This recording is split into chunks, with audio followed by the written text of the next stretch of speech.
we introduce our speaker and our other speaker, I just want to let you guys know that we're going to try something a little bit different.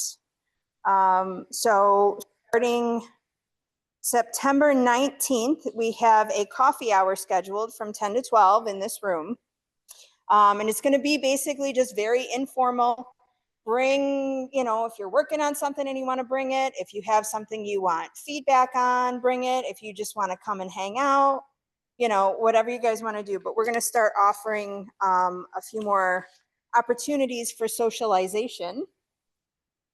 Yes, I'll be here. And there will be coffee because I'll be here.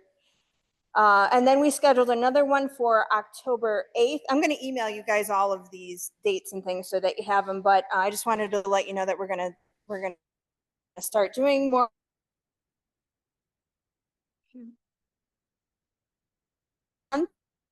things. So October from 7 to 9. Jack, are you going to bring the beer? Here. If you want to schedule one at 42, just go ahead. Listen, guys. Actually, that's a tentative date because Alan just told me that they are bringing back their, what did he call it? The dead tour around the campus because it's the Halloween season. And those will be on Friday night. So if there is one that night, we may have to move or do something different. But please check your emails. I know I send a lot of emails. What are you pointing at? If that night we can do it over 42. You can see how this is working out. Anyway, so look for the emails. They're coming about that. And, same thing. If you want to just hang out, that's fine. If you want to bring work, bring stuff you want critiqued or you need advice or whatever.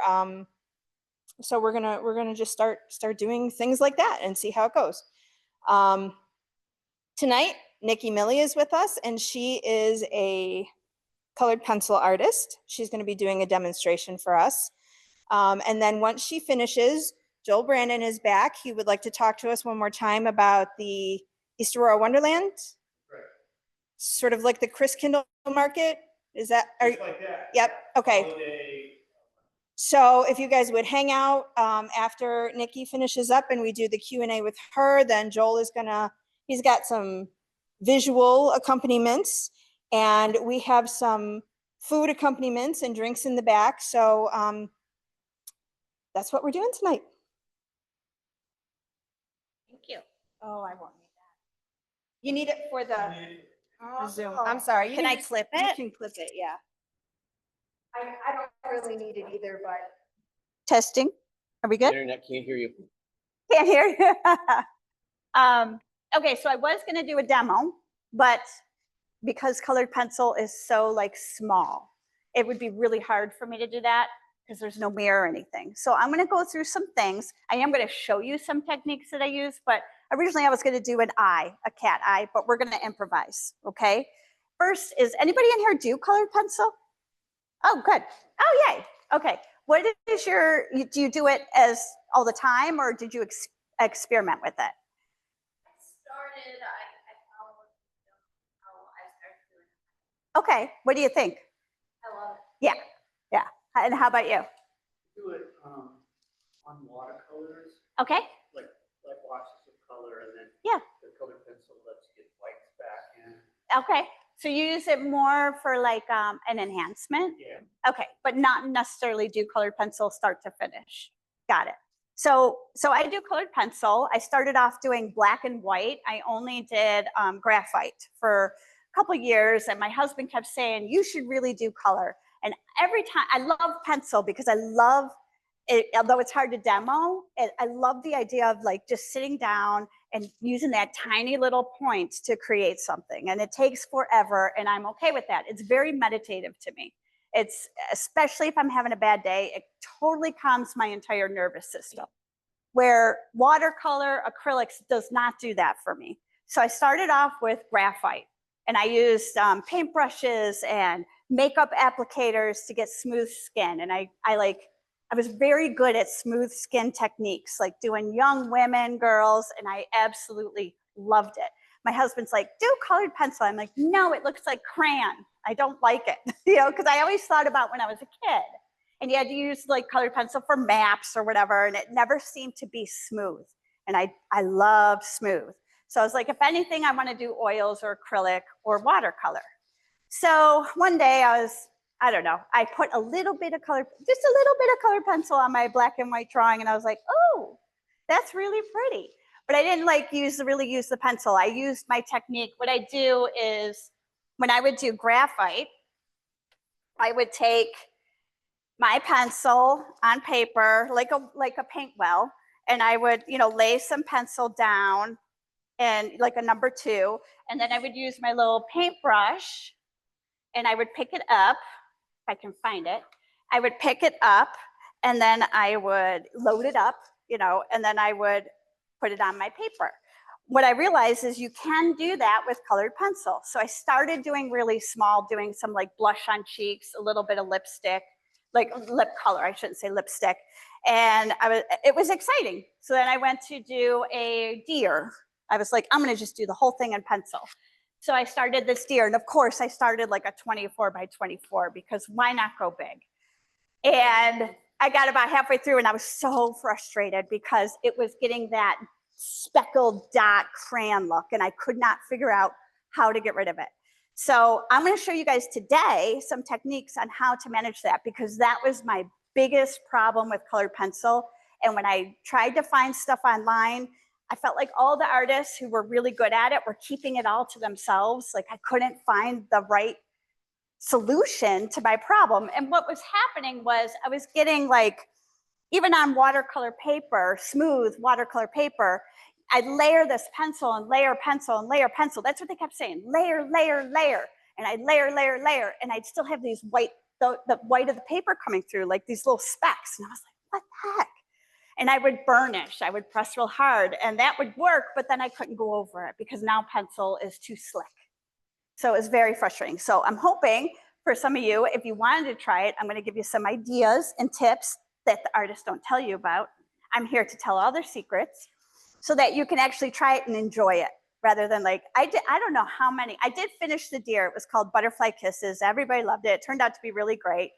But it was a love-hate relationship. So, and then I did a few more after that, and I still wasn't sold because I still was brushing up against all these issues. Then, a friend of mine said, you should try using pan pastel paper. Do you guys know what pan pastel paper is? Pan pastel, or pastel matte, I should say, not pan pastel, pastel matte. It's like a paper that has a little bit of a tooth to it. It's like sandpaper almost. I'll pass it around. So she's like, you should use that. And I'm like, yeah, that's great. And I started playing with it and I realized I was having the same problem. Even worse, because there's a grit to this. So when you put pencil on, I'm going to pass it around, you can test it and see what I mean. You get a lot of dots. But once you master it, you can get hundreds of layers on this. And it just creates the most like deep, really beautiful portraits. So this guy's not done, but he's done on pan pastel and pastel matte, and I'll pass it around. So in the fox is all colored pencil. The background is pan pastels. That's why I keep saying that. And I'll show you those too. And they work really good for doing like large backgrounds. So that's what this is. This paper was actually smooth watercolor paper, white, but I did the background in the pan pastels. And so I could create that light and dark and brush it. And I used my paint brushes, which I just love doing. So it worked out really well. So I'll pass this around in a couple pencils, and you can kind of take a couple turns and play around with it and then pass it on to somebody else. Some of the pencils, I use a lot of different pencils. You probably have heard the most about Prismacolor, Premier, Prismacolor. I use those a lot. I use them for burnishing. And when I say burnishing, I'm talking about like really bedding down the paper and getting the tooth down and smoothing things out. It really works well. Their Prismacolor are wax-based. So when you push down and you heat that up, it starts to move a little bit and you can blend colors really nicely, like apples, fruits, things like that, really nicely. I use on the pastel matte, I tend to use Polychromos, which is an oil-based pencil. It's a little harder than Prismacolor because of the tooth. I don't want the Prisma like gunking up the tooth. So I use those and the Caran d'Ache. I don't know how you say that. I never know how to say that, but I love those two pencils on the pastel matte. It's a totally different feeling. So I'll just pass some of these around. You guys can play around, just draw on it and see what you think. You'll see what I mean about the grit and why it was difficult to get rid, you know, the frustration I had. Let me see, we'll pair that one up with that. And then I'll get a different color for this. The frustration I had with trying to work on that surface, not understanding the surface. Yep. So I am kind of jumping around. So if you have any questions, just say, hey, stop, can you explain that a little more and give me a little more detail. The other pen paper I've just absolutely fallen in love with over the last like 6 months is called drafting film. Has anybody used drafting film? Yeah. Yeah, right. That's what it's for. So I've been using drafting film, and the reason why I love it, very difficult paper to work with, very hard to work with in the art world. Drafting, great, but not when you're trying to do art. And the reason why is it has a very slight surface on it, and if you erase it or overdraw on it, it becomes plastic. So think of like, what's the paper you use your Yupo. Think of Yupo paper. It's similar to that. And once that film is gone, you cannot work the paper anymore. So if you mess up, your drawing's messed up. And I've got a couple examples of lots of mess ups. I like to bring my mess ups because then it makes everyone feel much better about, like, if I try this, am I going to screw it up? Yes, and it's okay. But I'm going to pass around this guy. So this is drafting film, okay? And the colors are crazy because I like to create things that people think you can't really get an animal image or something out of those colors, but you can. So I'm just going to pass around. Feel free to fill in. This was the last art demo I did. They didn't finish, which is fine. We just kind of pass it around all the different art groups. Take the pencils, play around with some fur. It's different. It's very soft. What I love about this paper, if you work it correctly, it's very dreamy feeling. It has a quality about it that's like ethereal, right? So play around, you'll see what I mean. And I'm gonna pass around these colors. This is all Prismacolor. So take a few minutes, put your mark on it, pass it on to the next person.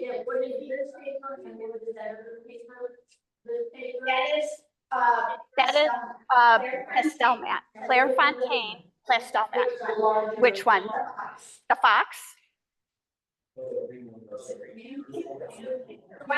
The ones I gave you, all those are pastel matte, all of them. These are Claire Fontaine is the name brand. Pastel matte. That's her brand, or whoever's pastel matte. That's her, or board.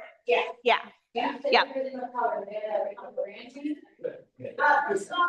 Prismacolor is, yes, that's Prismacolor. They have markers, they have pencils. Premier is typically what I'll use, the wax Premier pencils. Yep, and that's what I'll be passing around, so you can take a look at them and try them out. I've used them a little bit, but not as much as I've used hand pastels.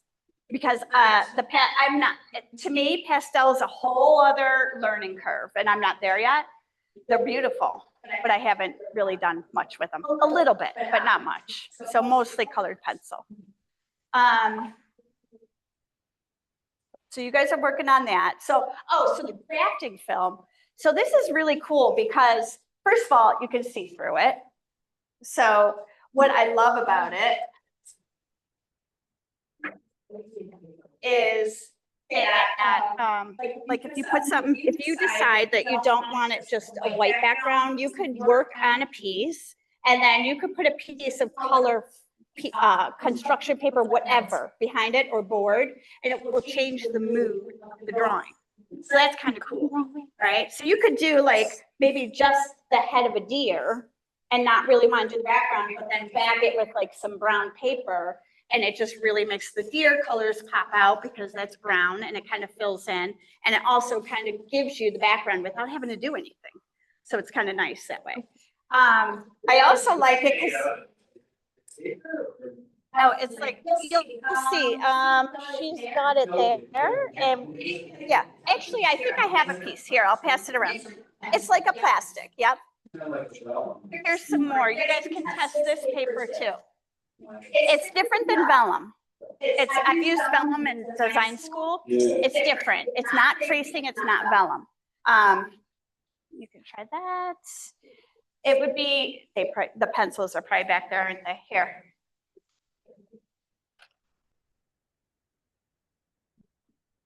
I have so many pencils, so if you need more, just tell me. Pass them. Okay. There you go. You got one? Okay. Here's some more. Mm-hmm. This is the graphite. What were you saying? Yeah, I'll show you. Yeah, this is the paper that we were just talking about. The paper that we were just talking about. And I had it here, I just wanted to take a picture of it. This is the brand that I really like. It's called Duralar because it has the surface on the front end of that surface I was telling you about, that little bit of where it can grip the pencil a little bit. It has it on both sides. So this is the part that I love about this paper. You can work both sides, get different depths. So, for example, this is just when I was working on, but you can touch it and whatever, because my dog knocked it down off of my table and put his pretty little nail marks all over it. So I had to start it over.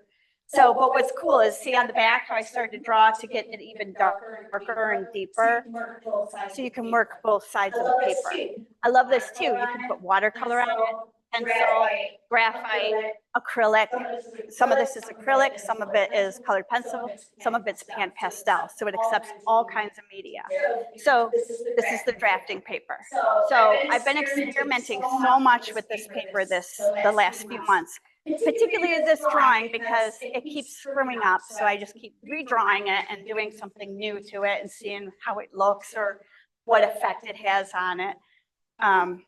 I have no problem spending a lot of time on nothing. So, but I'll share this and you guys, you can feel like this is the acrylic here. I put acrylic over pencil. I've recently started doing pencil over acrylic and I'll show you that on this drafting film. So there's that and you can see both sides. But here's the one I'm working on now, my fourth attempt. So this one I drew on the back. This was almost a finished drawing. And then I flipped it and I wanted to do more on this side. So you can see how like the background here is a little darker, but when you turn it, it's lighter. So you could do that. You could have like a drawing pop from the background rather than having the background the same level as the drawing. And that's what I think is really cool about this. I also on this one have started to do pencil on top of the acrylic. So the leaves and the flowers have acrylic. And then I've drawn with colored pencil on top. So I kind of like it. I think it looks kind of cool. I'm on top of the acrylic. Yeah, so I think it's fun. So like this flower in particular, that's the acrylic and the blue is the pencil on top. Same with the leaves, that darker green. So this is all acrylic. I haven't done it yet. But then the darker greens are pencil. Wow, that's nice. Yeah, it's kind of neat effect. So I'll pass this around, but this one I am working on. So if you could just kind of touch the edges, that would be perfect because I don't have anything to put it in right now. But if it gets ruined, it's okay. I'll just do 5. It's not a big deal. I'll just do 5. So I'm not worried about it. So those are the papers that I use. And then of course I talked about watercolor paper. I use smooth 300 weight watercolor paper. Probably one of my, I don't know, I keep saying they're all my favorites.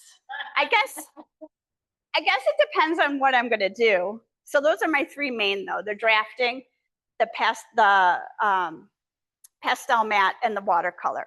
I don't use Bristol Smooth. I have used it. I don't care for it.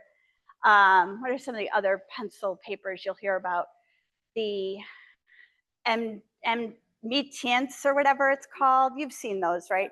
I have used those. I did a couple ostriches on it, and I loved how they turned out, but the paper was so thin, and it bent and creased, and I didn't care for that. I need heavy duty. I want to like pound my pencils into the paper and layer. I think if I'm going to do an animal, I tend to stick towards either watercolor, the heavy watercolor paper, or the pan pastel, or the pastel mat. And that's because of the fur, the layering of the fur, because fur is so dimensional, like hair. There's so many colors in it that I like something that's going to take a lot of pencil work. And those two papers, and it is, I will let you on a little secret that all the artists say, blend, blend, blend, keep laying over layer, layer, layer. It is. That's essentially what colored pencil is. So I was trying to rush the process by trying to find the big secret. The big secret is you got to sit down and actually just put pencil on top of pencil on top of pencil. A lot of people hate colored pencil because it is labor intensive. You're never gonna like sit down and do a drawing like this in a week, right? It's gonna take a long time. Yeah. So for technique. Yeah. now, You're holding this pen. I'm gonna show you in just a few minutes, okay? So that's like pencils and paper, okay? Mhm. Have you ever used this whiteboard? What is that? Well, it's usually actually a mat board, but we had a lot. Oh, the felt, the velvet? Yeah. The velvet, I did, and I invested in board when I first started. I did love it, and I bought big pieces of it, and then I discovered the pastel mat, and I ended up literally getting rid of it the other day because it changed color, because I had it for a few years. But no, it's beautiful. Yes, you can do colored pencil on, I don't know, what would you call it? Velvet.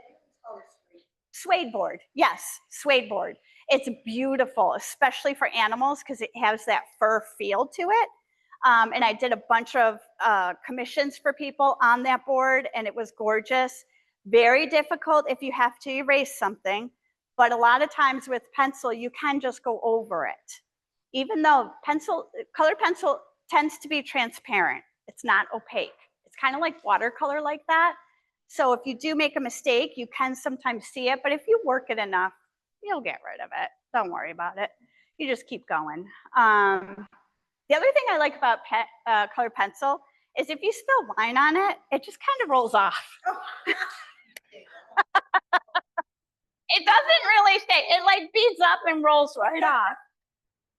As long as it doesn't hit your paper. But then you just work it in. Oh, I got some wine color. I'm going to work into this. Yeah, I've done that 2 times.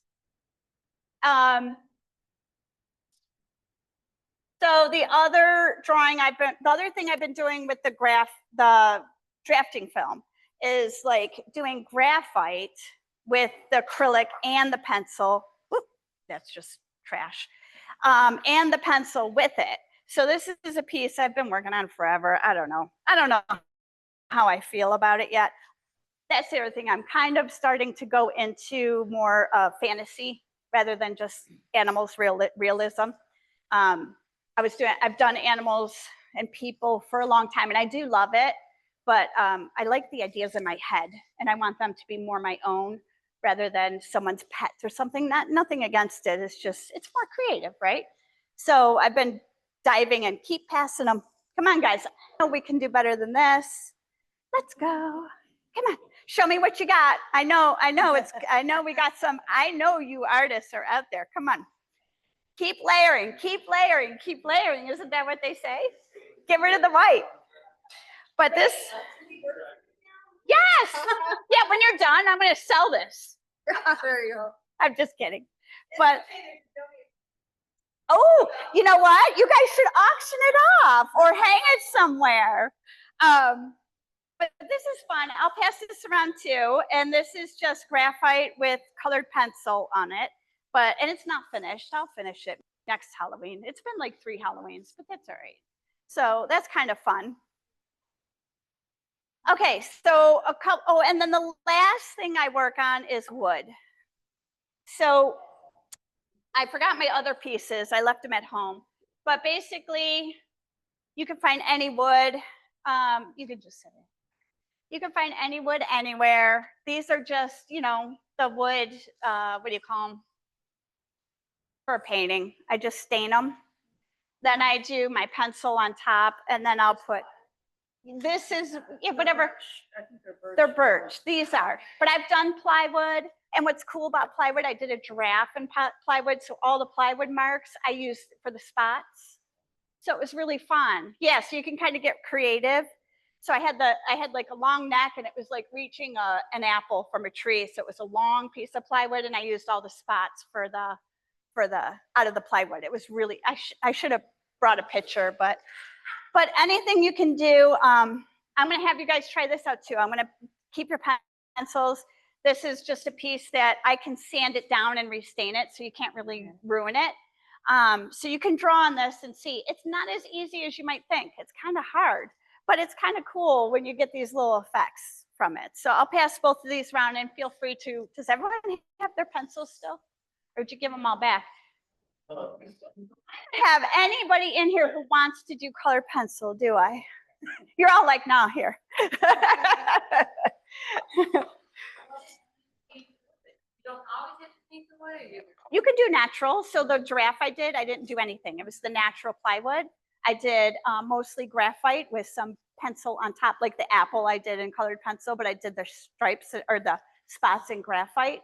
And then what I did is that one I spray these. I don't use a brush with a clear coat because I don't want to spread the colors. I'm worried about it spreading. So I just spray them with a like golden, the gloss cover, like in the bottle, the golden brand. That's the best one I found. It doesn't leave like white spots and stuff.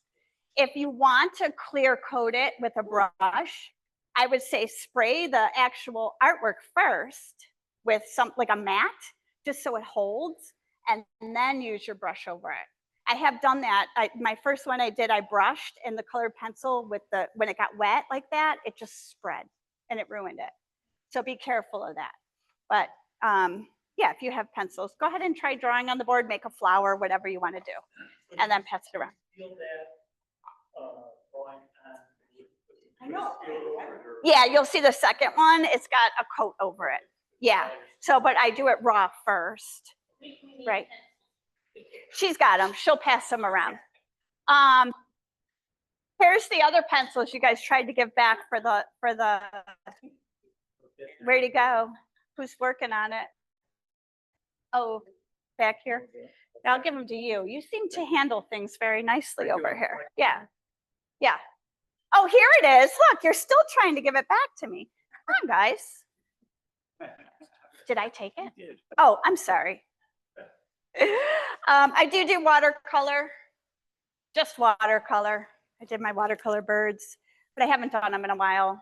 But I do like watercolor. So I do have some tips if you do. I did interior design. That's how I got back into art. I went when I was 38.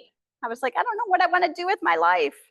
And my husband, at the time, I was like wearing overalls with a paintbrush in my hand, and I had HGTV on, and I go to him in the kitchen, and I'm like, I think I want to be a psychologist. And he's like, honey, go look in the mirror. And I do. I walk over, I look in the mirror, I'm like, yeah. And he's like, are you not getting it? Like, you're an artist. Be an artist. And I'm like, oh, I never thought about that. And then I was like, I want to be a tattoo artist. He's like, that's a young person's game. You're 38. You don't have time for that because you have to do all the interning and stuff. So he's like, try design school. So I went back, and we had to draw all of our designs, all our perspectives and stuff. And I was like, ooh, I love this. So that's when it kind of started again. I was like, oh, I'm going to be an artist. That's what I want to be. Technique. So we were going to talk about technique. Okay, so the big questions I get when I meet people is, how do you do curly fur? How do you do eyes? And how do you do fur, like fur in general? People seem to struggle with that. Do I have any animal artists here? Okay, what do you tend to work on? Fur, birds? Cats and dogs. You do commission work? Yeah, okay. Someone else raised their hand. Do I have another animal? Okay. Dogs, yeah. So people want to know how the fur is done. And the first thing when I would teach, the first thing I would teach them is, I'll do a couple things actually. So the first thing, I'm going to use some weird colors so you can kind of see it better. Curly fur. So I try to keep this just as a demonstration. So when I start any drawing, it's just a blocking in of the white and the dark, right? There's really no rhyme or reason to it. It's just to get my lights and my darks. Once that part's done, and when you do that, you should actually be able to almost say, that's a drawing that I could give to somebody, right? I mean, it doesn't have to be finished, but by just doing highlights and lowlights, you get a really good sense of depth and what that drawing is going to look like. So that's the way I start it. That's how all my drawings start. Kind of boring. I actually really hate like the first 3 hours of a drawing. First, I hate line work. No, but do you guys like drawing? Like drawing? Do you like it? You do? Like, okay, like, where is it? Okay, so I don't really have one. Okay, the cat. Like I have to draw this cat and I have to do the drawing for the cat so I can put color on the cat. Yeah, I hate it. Yeah, do you guys like it? You do? So rare when I meet, like you guys are like unicorns. No, but I mean, it's a challenge for sure. Definitely a challenge, but to me it's so like, oh, time consuming and boring. So anyway, I do that. And then I start with the black and white, which I find so boring. But if you do it and you look and you step back and you're like, that looks good, then you can go on to color. If you step back and you're like, something's off, like those are important parts, right? Because if we jump into color right away and something's off, we won't know until we're like halfway through. And then it's like all that time went. So even though it's boring, although some of you like it, weirdos, even though it's boring, it's so important. So that's what I start with. Line drawing, light and dark. Then I start to really lightly lay and color, just to kind of, I want to see what looks good, what doesn't look good, start to blend them. So then I start to define more. But again, at that point, I'm doing a very, very light touch. So there's like 5 levels of pressure that I use for pencil. You can pass it around. The first one's like super light, like you're just like touching the top. That's your sketching the line drawing, right? Because you don't want to indent the paper, because you try to erase it, you screw up. You're going to see that forever, especially with colored pencil. If you indent the paper, it will always be that white. You'll have to take a really sharp pencil and like get in the groove. So very light. Then like I call that number 1, right? So my initial layers of fur are going to be very, very light. And I'm just kind of loosely going across the page. Although I jump all over, I don't like start left. Does anybody do that? Do I have organized drawers? Yeah. You start here, you just, no, I'm like up here, down here, over here. I want to do this, I want to do that. Yeah, I'm all over. But it's very, very light. Number 2, my second layer, or maybe my third layer, is going to be slightly harder, right? I'm just starting to really define the areas and put a little pressure on my pencil. Third, a little harder. You might start to see some lines on your, like if you were to do this on your skin, you're going to start to see little indentations on your skin. That's the pressure I would use for my third kind of layer. 4 and 5, I don't want to demonstrate on my skin, because at that point, that's burnishing, that's really pressing down. And that's when you're starting to blend all those colors you kind of pre-laid into kind of your final picture. I can. Yes, I have 5 layers of pencil pressure. So third is just, so if I were to do the first, I always say if you're just starting, right, with pencil, first one, just test your skin. You're not moving your skin at all. It's just skimming over the top. Same with paper. You're holding it, you're just skimming. You're just kind of, same with 2, you're starting to put just a touch of pressure down. So still not really seeing anything on your skin, but you can feel the pressure a little harder. That's how I do 2. Those are like my maybe third and fourth layers of fur. And I'll show it to you in a minute. Number 3, now if I were to push on my skin, I can start to see my skin move. That's kind of the pressure I want to start using at that point. 4 and 5, we don't want to show here. So 4 and 5, same areas. 4 and 5, they're going to be more like that if I need to. Now with fur, I'm not going to burnish. I don't want to mat fur down.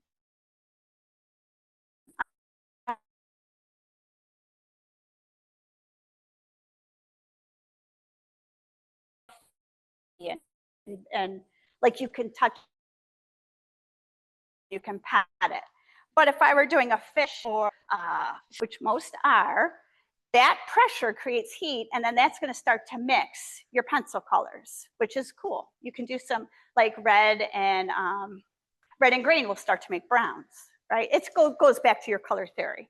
So that's when you can start to get some depth. So if you don't want to necessarily, or you don't have brown, you can create the brown, and then you can start to burnish those colors on top of each other, and it's going to start to turn that color. But like so here, I burnished all the leather because I wanted a shinier surface, and I wanted it to be, I wanted to blend. This has got like, if you were to look at this really closely, it has some purples, some pinks in the black. It has some black and grays. So I lay those colors softly, like I said, and then when I get to the end, I start burnishing with little circles on that, little circles. And I go around, not where I want light stuff, I would switch pencil to a gray, right? But where there's dark, I'm gonna use dark blues and blacks, and I'm gonna burnish it down and burnish it down to get that leather effect. Same with metal, same thing. But all the fur, I never burnished. Does that make sense? Okay, so you keep that, even though you're still working layers over it, and you're working layers over it, I don't push hard. Maybe I go with 3 at the most on the fur, just to kind of a little bit blend them, but not completely. The other thing with fur, keep in mind, when you're doing fur, it's not, I see people when I teach them, when they're new to it, they struggle with the idea of, first I call them soldiers. Don't make little soldiers. And what I mean by that is everything's in a line, perfectly lined up. Don't do that. That's not how nature works. Fur is some long, some short, some go over each other, some cross. Same with eyelashes. When you're doing eyelashes, please don't make all those little individual marks. Be faster and cross over. Our eyelashes are never perfect unless you're wearing makeup, right? They're crossing over each other. Same with your eyebrows. Make it interesting, make it fun. So don't make little soldiers. The other thing with fur is, so if I was doing, say, some fur here, I don't know if you guys can see it. I'm doing fur, right? That's my 1. And I notice the other color in it. I'm just staying around a 1 pressure. But again, short, long pieces, not all the same length. I'm just going to use 2 for now. I'd usually use a lot more color than that. But then I'm going to go back over it. And I'm going to maybe, the one thing with fur you do want to remember is always go in the direction it's growing. Never go opposite. Wherever it's coming from the body, it has to go that way. So if you start to cross like sideways or anything, that's going to be bad. It's not going to get that crazy. Fur's not that crazy. It just likes to be a little crazy. So you just want to kind of do that. But over time, you'll notice you're going to get this really, really fluffy tuft of fur, right? And those colors are going to start to blend. And then what I noticed my students doing, well, I haven't taught in a while, but what they would do, then they go, okay, I'm ready for the next section, and I'm going to go right here, and I'm going to start my next section of fur. You don't want to do that. Fur is continuous, right? So, okay, maybe you are going up over a head, like a rounder surface, but don't leave a line there. So try to keep it so that they're blending in. Maybe it's not as strong, but you kind of want to hide it, and then you move across the paper. And this obviously is exaggerated, but. And again, with fur, I'm never really going to be burnishing unless, you know what, if I make a mistake, I might, and then fix it, and then go back over it. But just kind of keep that in mind. It's more sporadic. It's not so organized. Same with hair. Don't people when they do people's hair, you probably have seen it. They'll have like a block of hair, maybe a block of hair, or they'll do strings, right? Neither one of those are good. Just kind of keep it wispy. Just keep going over it and over it and over it. And then you can pull highlights out with, I have another tool I'm going to show you in a minute for colored pencil. Erasers don't really work great. Like this area, you can feel it when I pass it around. It's starting to really build up. So if I were to try to use an eraser over here to pull out some highlights, it's going to be really difficult. It's going to kind of leave a griminess to it. So instead, I have a different tool that I'll show you. But same thing, you guys can take a look. But you can see how over time, so I do the black and the white, then I start to add a little more depth, right? Then I kind of, over here, I smooth it out a little bit, and then a little more depth.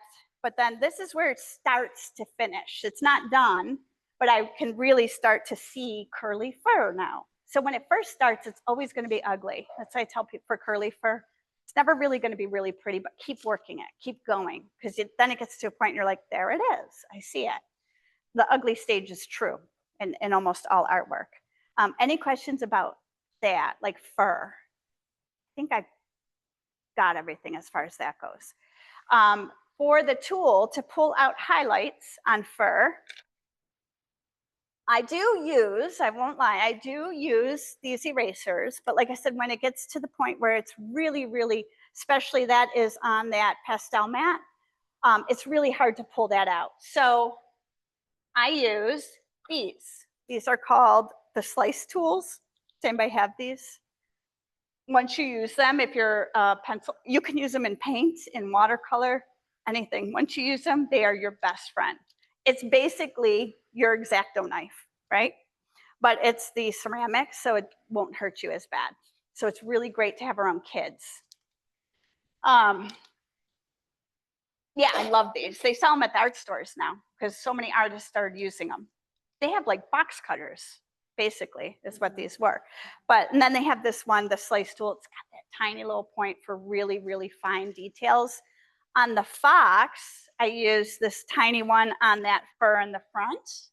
So the thing you have to remember with these tools is it's lifting, it's cutting the paper, or it can cut the paper. It's pulling the color off. So you do want to be careful that you have enough color down. So layer, layer, layer, layer, layer. Then you start to use that to get back to the white of the paper. But if you don't have enough color down, all you're going to do is tear the paper. And then you're going to probably put a hole through because what's going to happen is you're not going to see the effect. So you're going to start doing it a little harder, and then you're going to go through the paper. I know, I've done it. So just make sure you get a lot of color on there then, but that little tool is how I got all this. I didn't draw all that in. That was all blacks, grays, and blues. And then I went back and picked out all the white. I went back to get the paper. Yeah. The other tool that I use, if you don't want to do that, if you're afraid you're going to make a hole, my other best friend is, and if you guys, like if after tonight you're like, gosh, I don't remember what she said that tool was or what that brand was, you can just get in touch with me and I will send it to you. You can email me or text me, whatever. The other one that I love, and this came from, most of these came from, I went around and did classes with some, like Cynthia Knox. I don't know if you know some of these artists, but they hold art classes in other states. So I went around and did all the art classes to find out all the secrets so I could bring them all to you. So the other tool that you can use is where did I put it? How are we doing on time?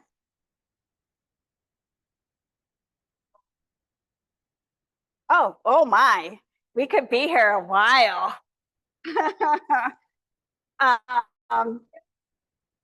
Okay.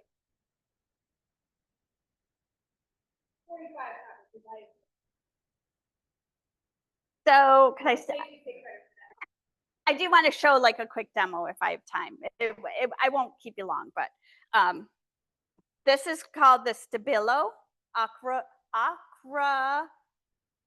I don't know how you say it. I never did either. They only come, right, they only come white, black, red, and blue. And they're used to write on plastic, metal, paper, all different things. But what I love about it, if you're a colored pencil artist and you use anything on your artwork that isn't pencil, you're disqualified from any shows for being in that category. You can use pastel, they do allow that, but you can't use anything else. This is considered, even though I'm going to show you it can be paint, it's considered pencil still. So you can use this and not be disqualified. And I use it all the time for the glint in the eye, for the white. I use it for white fur if I can't. So one of the things with the pastel mat, they're colors. Some are gray and some are white papers, but a lot of them are color. So if you want to go pull some white out and you're on that, like, whatever, this color, guess what? There's no white in here. You can't pull any white out. And I've done that. I've forgotten. I'm like, oh, I'm on a colored paper. I can't do that. So then this comes into play. All you do is I wet. I do have some water.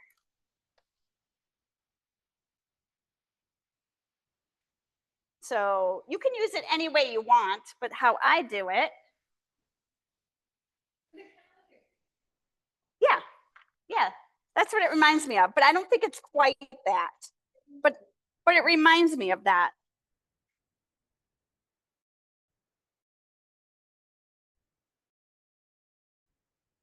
White can't go over all the dark colors. Question. Oh, you guys have it. When I get it back, I'll show you. Yeah. So what happens is like on that fur, I'll show you. You'll go to take a white, and that's what frustrated me. I would see all these drawings and all these animals with white fur. I'd do all this drawing, and then I'd go to put white on it, and it's like, it's gray or pink or whatever color was underneath. I'm like, how are they doing that? How are they making it so white? And that's where I was having an issue. But yeah, as soon as you go to like burnish that pencil over it, first of all, you're pushing down all that stuff in the tooth of your paper, so now you can't go over it again. And second, all it does is mush down all those colors and make it a pale version of whatever is underneath. You can't get white. So this, I'm just trying to find my little paintbrush. I had it out. I guess it doesn't matter. We'll just use any old pencil or paintbrush. So you can just wet this, right? This is how I use it. You can use it any way you want, but I just get it. I put some water on it and I dip it in. I would use a much finer brush. I use it for whiskers, the whites of the eye, fur. So the brush I'm using right now, I would never use because it's really thick. I use this tiny like 000 brush. I think it has like one bristle on it. And then you can just paint the white. So say over here, you could just paint. Oh, that's not going to show up good. Hold on. Let me get more on there.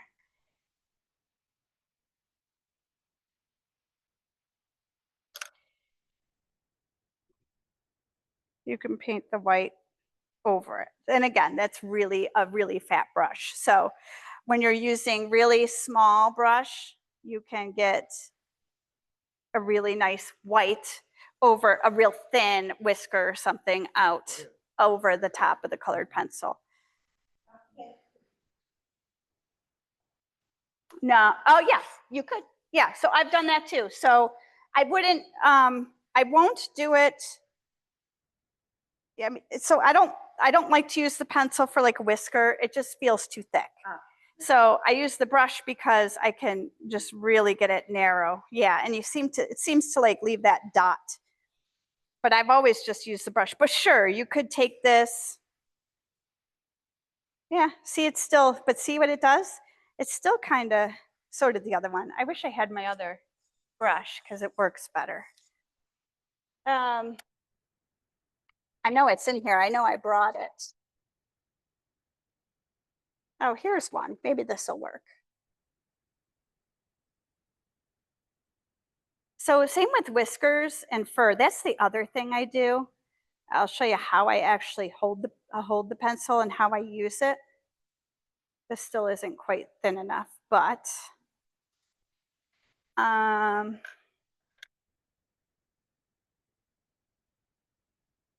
let's do on the green.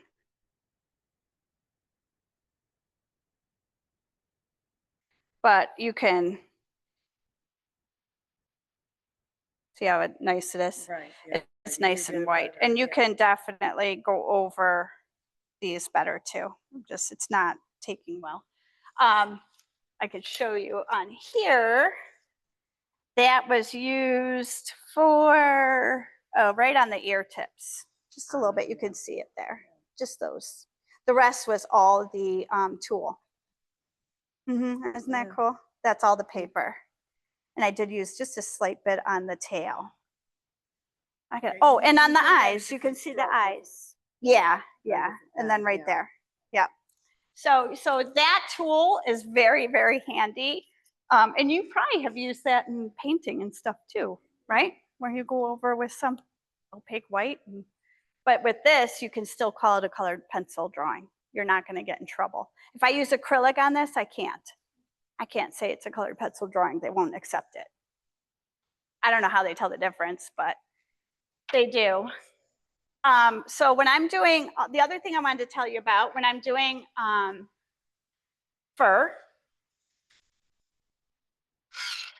so the first layers are usually a blunt pencil. I don't worry about it being sharpened because you're kind of just filling it in, right? It's almost like color blocking. But when I start to get down to the top layers, I tend to use a sharper pencil. But what I wanted to say about fur, hair, eyelashes, the other thing I've noticed people do is this. Lay the pencil down, that lift. The problem with that is you're going to have a blunt point on both sides. So the blunt point should be where the hair is growing from, but it should always taper to a very fine point. That's how our hair grows or fur grows. So get in the habit, if you are going to do animals or you want to, or hair, get in the habit of laying your pencil down and up. That's how I draw. And even when you sketch, I don't know how many, you sketch kind of like that, right? It's like that kind of, I'm kind of going around and sketching. So same thing with fur. It's always down and up. I never leave my pencil on the paper like this. And I never do that, the back and forth. So down and up, same with the eyelashes. Try to, like, I remember one class all we did was like eyelashes forever, but I got really good at them. But just down and up, just in a little curl. That's all it is. When I'm doing smooth skin, it's a circle. I'm constantly, or if I'm filling in an area, it's just circle motions and I'll lay over it. So I don't know how many of you do that. Small circles, little circles. I mean, it depends. Am I doing a huge area? I might, do that, but I'm slowly keeping the same pressure. Don't change your pressure because then you're going to see where those circles are. But if you were to keep the same pressure and just keep going over this, you will not be able to tell that they were circles. So I do tons of skin that way. Smooth skin is always circles. Even if I'm doing an older person with wrinkles and stuff, I still do the circles, but then I might go back. I use different tools to get that kind of roughness, that more with the lines and things like that. It's not the pencil. I use some tools like felt. Felt is great to create with graphite. It's great to create like a rough texture on skin. So any questions so far on anything? No? What else did I want to show you guys? I do have a color combination for skin. If anybody wants it, I can give it to you. The pencils that I use. So if you ever want to do skin. I just had sort of a high level. Are you experimenting every piece you do? Like you were talking about one thing, so long to work on one thing. What do you find? Because I just wonder how much time. So okay. You're creating. So yeah. So yes and no. So this no, right? I draw it. I know what my end goal is. I know what I want. I know that I want, you know, this like background that's going to fade to light. I see it. I want it. If I'm doing a commission, no experimenting. I stick to tried and true, my techniques, I get it done. This took 6 months, but I didn't work on it all at once, okay? So I would work on it a couple hours every evening, but it took 6 months and I was okay with that because again, for me, it's meditative. I'm in no rush to finish anything. Even when I do my commissions, I tell them 3 to 4 months. I want to take my time. I want to enjoy the process. When I'm doing this, oh my, I'm experimenting. I'm sitting there and I'm drawing. I'm like, ooh, that's a cool tool. Let's try that. Let's see what that does. And if it gets screwed up, I don't care. I'm just going to start it over. But you may have a commission come along. Commissions I do not do experiments with. Might use it. Oh, absolutely. Now I like this whole, so the pencil over the acrylic, I was just sitting there and I was like, I didn't want to keep painting in acrylic. I was bored. So I really love my pencils. I can't say it enough. I don't know. I'm weird. So I was like sitting there and I wanted to, the acrylic I have in my studio, and I sit on this chair and I'm not super comfy and I'm like, oh, I'm bored, but I want to keep working on this. So I'm going to take everything into the living room and I'm going to watch my murder shows because I like to listen to my murder shows while I'm drawing really cute animals. I don't know how it works, but it does. Somehow they balance. Somehow they still come out cute. My husband's always like, how do you listen to what you listen to and create the really cute things? I'm like, I don't know. So I want to hear my murder shows. I sit down and I'm like, well, now I can't draw. Well, sure. Let's see if acrylic, my pencil goes over acrylic. Oh, check it out. It does. Why not? So now I start doing that. So it's more like that. Like it's more about my comfort than anything. What else? Oh, so this one, like I did this one like 4 or 5 times because I wanted this grandma feel. Like, so I remember my grandma's house, right? And it was like, I don't know, you can almost smell it, like the old peeling off wallpaper, but it was like the vintage. And she always had these teacups. They had like a chip in it, but she always used it. And I just wanted it to feel like my grandmother's. So the first like 3 I did, I wasn't getting the feeling. So I just kept tossing them aside. And then this one, I was like, okay, that feels more vintagey to me. So I went with it. But this is watercolor, colored pencil, gold, what do you call it? Yeah, the gold stuff. Gold leaf, thank you. Gold leaf on the rim. And then the low mouse is watercolor. And then there is this background is the pan pastel. Again, I was like, what happens if I put this on it? What if I try some watercolor on it and see what happens? A lot of times I'm trying to figure out the fastest way to get a drawing done. So like I'll throw in watercolor for the background because it flows and it's fast and it's easy. And then I can concentrate on pencil on the other things. So I'll end up having like this one. That's how this one's, she's not done either. I get bored too. I end up moving all over the place, but she ended up starting with watercolor. And then I was like, oh, I'm going to throw some pencil over it. And then I threw some pan pastel on it. I don't really know where I'm going with it. I'll figure it out. Maybe I'll throw some acrylic on it. Who knows? Maybe I'll do that and then go over it in pencil again. Who knows? But yeah, so I try not to take things too seriously unless it's somebody's work. That's different. But if they let me put like a bow tie or something on their dog, I am down for it and I'm going to do it. I always suggest and they're like, not this time. Yeah, so I'm gonna ask, are you, you know, Oh, yeah. On the Halloween. Yes. That would be me when I was younger. Yeah. I wore a lot of nature stuff in weird ways. And I was the weird one on the block. It's okay. I'm okay with it now. I wasn't then, but now I'm like, that was pretty fun. Oh, that's what I wanted to show you. So has anybody used pan pastels? No? So they come in, what I like about them is they come in these little pans, right? It's pastel.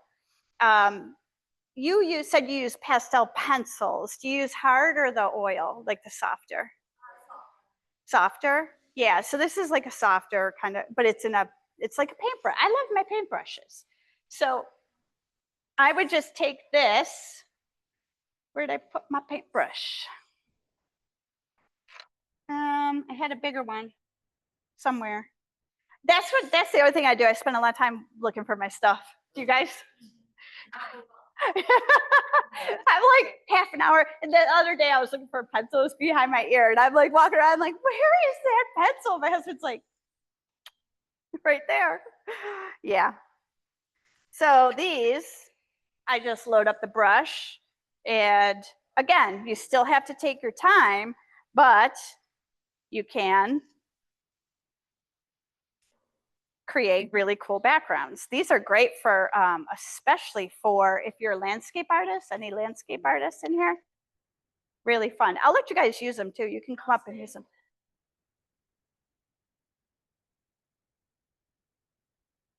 Oh, okay. Yeah. Yeah.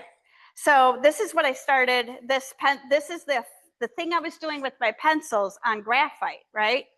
But it took a long time to do colored pencil because you really have to keep doing it onto the graphite, draw like people. But then once I discovered this, I can do cheeks and stuff much faster with the pan pastel. So say I want to do that. These mix really well too. And I have tons of colors at home. I didn't bring them with me. I wait till they go on sale at Hyatt's. And I don't care if they're all broken. I buy them. I don't care. They're just going on a piece of paper anyway. I don't have to have perfect.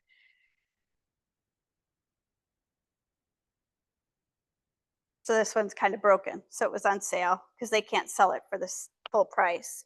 But then you can, start to mix over. And then I would take another brush that's clean, and I might start in the middle to kind of blend these two together. See how it's making a new pink color? So you can definitely, and again, that's how I did this. You can definitely, yeah, so they speed up all the time. They're great for under your pencils. Say you don't want to block in with pencil, you can block in with this. I've done that, where you block in your colors that you think you're going to use in your line drawing and then go over it with colored pencil. So that's another way to take. Oh yeah, yeah. So, let's just try this one. Yeah, so it'll color right over it. Yeah. Yep. So that's how I use those. I have not used them in other ways. I don't know, other people probably use them, like I said, landscape artists and stuff.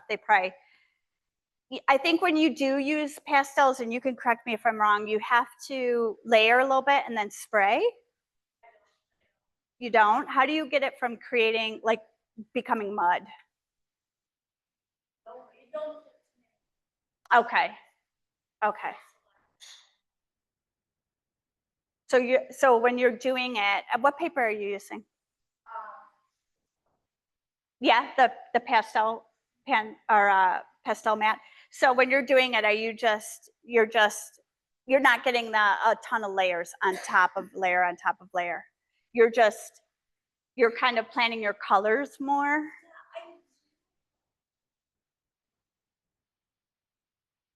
Yeah, see, I haven't played around with it enough to know. I know it's fun, but then I gotta buy everything. My husband's like, no more. I want to do oils. And I'm like, that's so expensive. So I'm oils. I'm going to wait till I retire, and then I'll deck out my studio in oils. That's why I'm playing with the acrylics, to kind of try to get used to blending and stuff. But I've heard pastels are great. I just haven't. Still time consuming. Yeah. Pencil, right? Yeah, but this speeds up any kind of background process. Same thing here. I used it on the fox background. So this is all pan pastel back here. And then I'll just go over and pencil for detail stuff. So it kind of creates that.